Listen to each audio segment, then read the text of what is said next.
Hey guys, this is Oshi, and this is going to be maybe an unusual video, but if you have a similar list, I would love to see it. If you don't want to, create a VR, just comment down below which are the decks that you got this year or recently, but or not even recently, you got at some point and you haven't had a chance to work with them, but you're intrigued by them because when you got them, in your hand, finally they were in a way surprising, because some decks that I have in my collection I haven't had time to work with yet, but they intrigue me. So, and they intrigue me more than other decks that I know that I'm gonna get along well, or I know that they're gonna be a workhorse deck and stuff like that. Some of them are tarot decks, some of them are oracle, and there's a storytelling deck even. And I'm not gonna go in any particular order, just the way that I pull them out of my shelf. So the first one is going to be the Supernatural Tarot, and this one was, well, when okay, so I was hesitant to pre-order this deck because Supernatural is one of my all-time favorite shows. I wanted to see, if the deck would be any good before buying it, and then it turned out that there's an I edged it. That is a pip deck, a pipish. Not all of them are pips, but there are horrible and lazy pips, and I'm sorry for whoever created this deck, who's, Miss Minerva Siegel and Matthew Skiff. The reason might be for the pips, that some cards are pips, that they didn't had the money to license all the images, which I completely would understand, but that was never communicated. That's just a guess.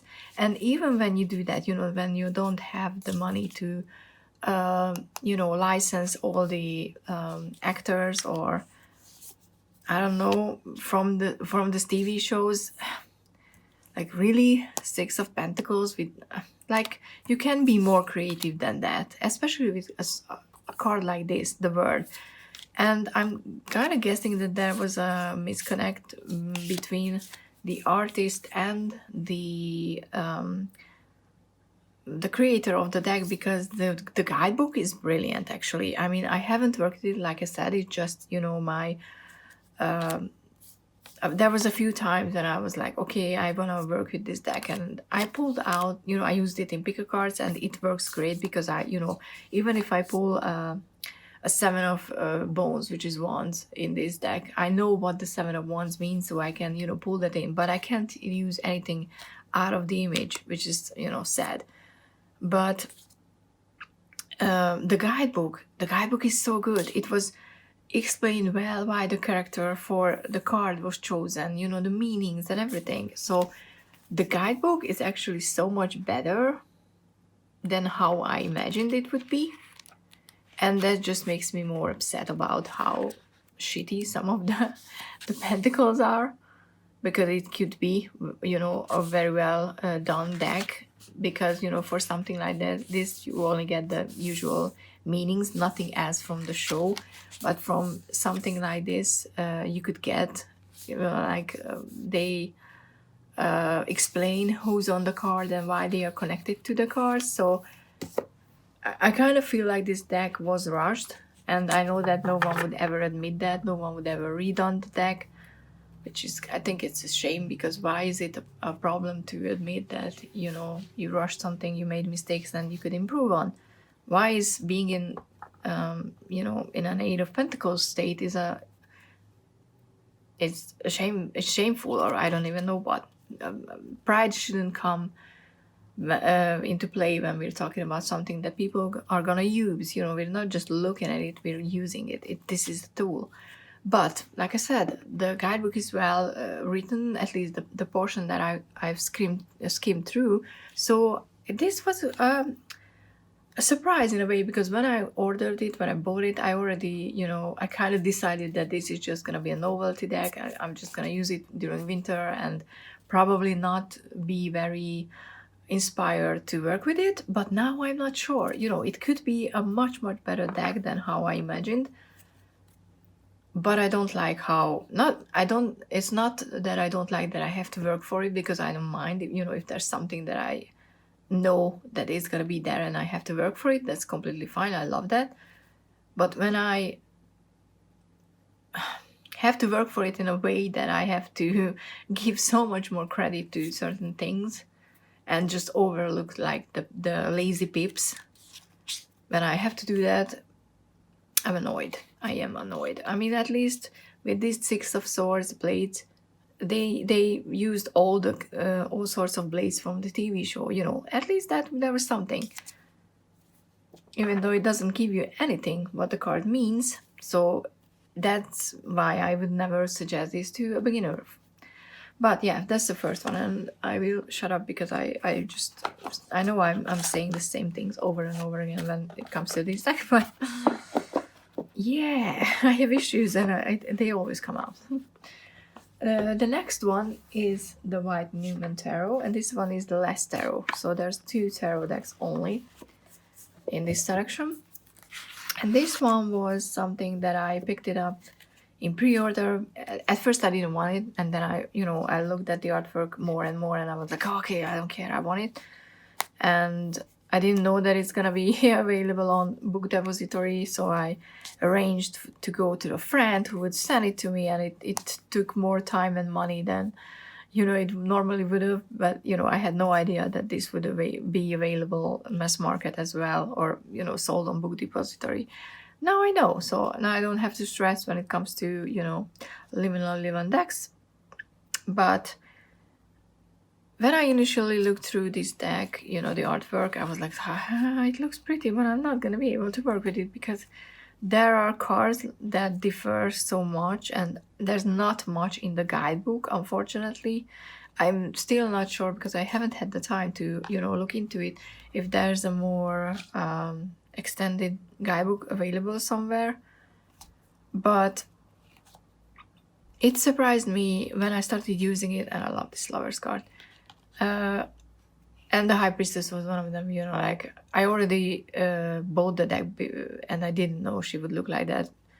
And I had issues at first with this card, but then I was like, okay, I don't have it anymore. I think I've talked about it in the walkthrough, or yeah, I think I talked about it in the walkthrough.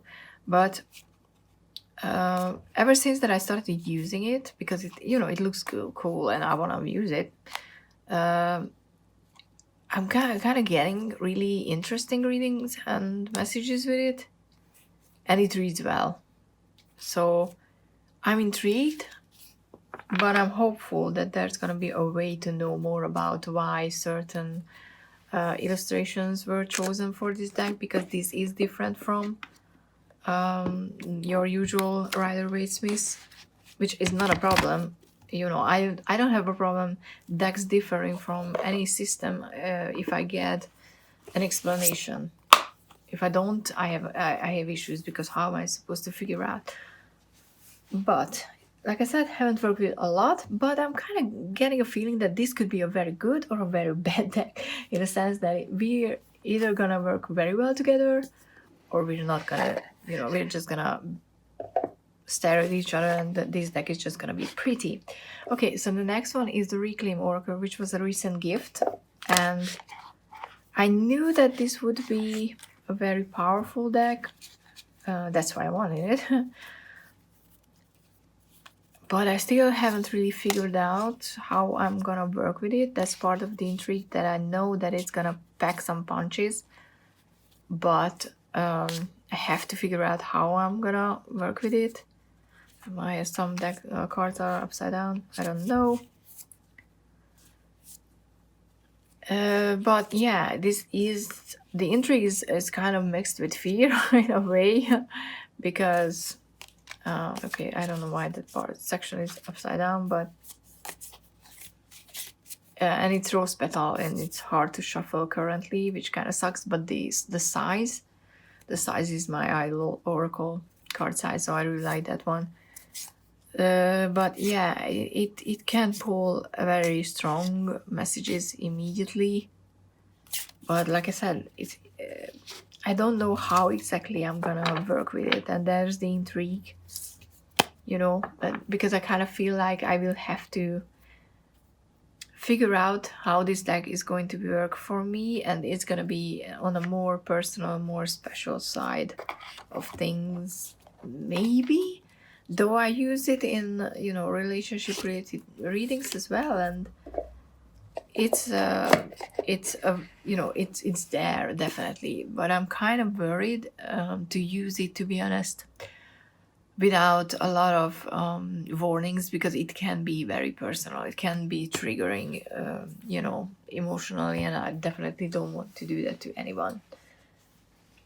Another deck that I got, the masculine archetype deck, which I haven't had, I think I only did just one reading with this one yet, but also, you know, I'm quite curious how I'm gonna be able to work with a deck that is dedicated to masculinity and masculine side. And I know that it's aimed more on the male or male identifying population, you know, those people who are identify as male or just on the more masculine side. I don't want to, you know, hurt anyone's feeling, so I don't know how to say that correctly, but I hope you understand what I mean.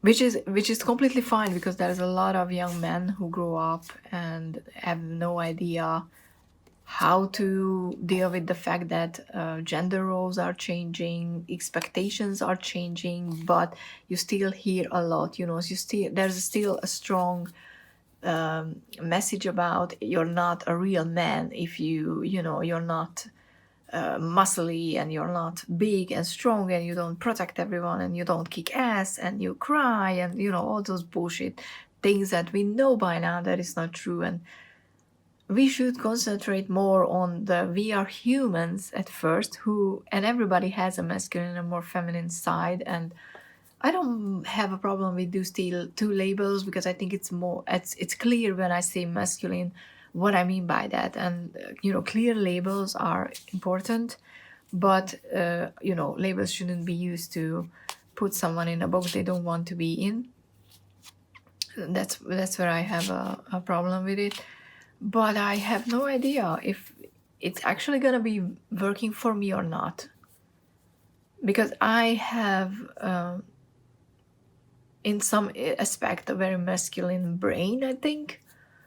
Maybe that's just the, you know, the Aquarius part. And I know that, you know, growing up, I wasn't a tomboy, but I wasn't a typical girly girl either. I was always in the middle, in a way. And that means that, but even though I was in the middle, I didn't know.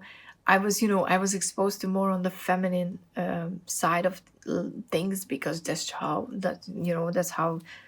society still works, and that's how it worked when I was growing up. You know, we were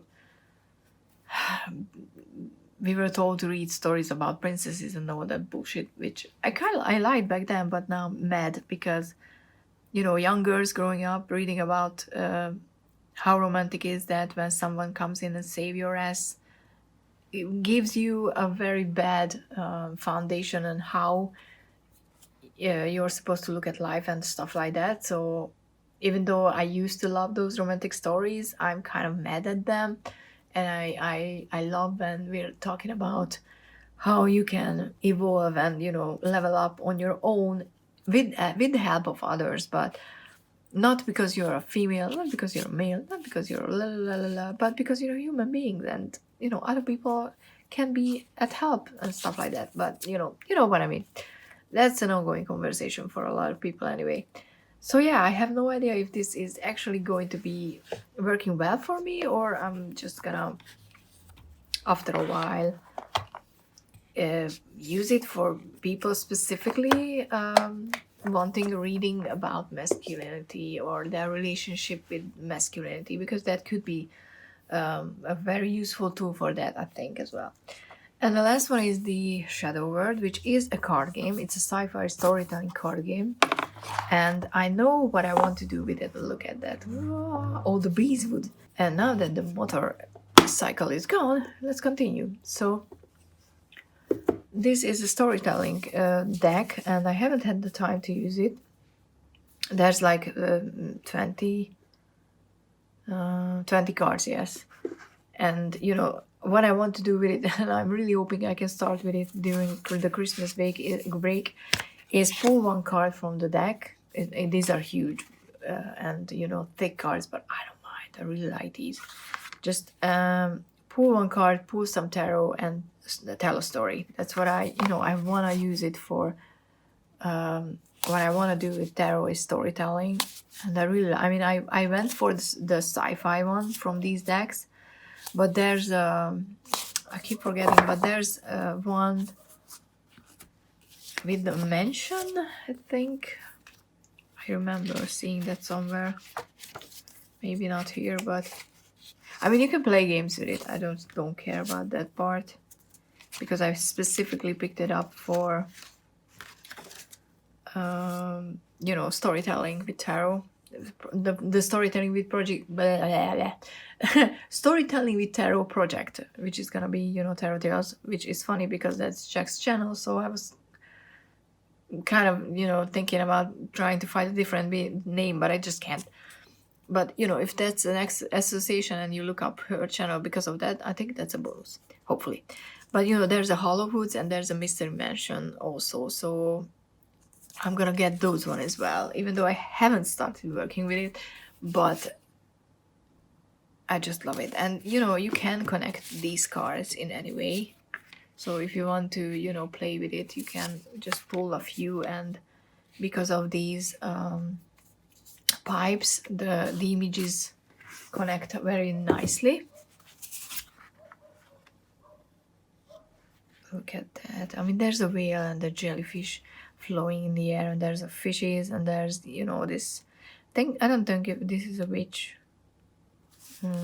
Where's the witch? Witch is one of my favorite cards here, because you're like, oh, there's a little girl with a skeleton, but no, there's a witch with a skeleton familiar. So yeah, you know, this could be a case. And there's a linear way of the card to look at the cards, but I just don't care. So yeah, that's something that I want to try, and I'm quite intrigued by the deck, but I haven't used it. So next year we're gonna, you know, see how everything turned out. Hope this was interesting. Like I said, please do let me know if you had decks like this, because sometimes we pick up something because we feel it's gonna be interesting, but we don't know why. And I think it's interesting to talk about them, or at least I hope it was. Please like, subscribe, comment down below. Like I said, that helps my channel. And thank you so much for watching. See you in the next one. Bye!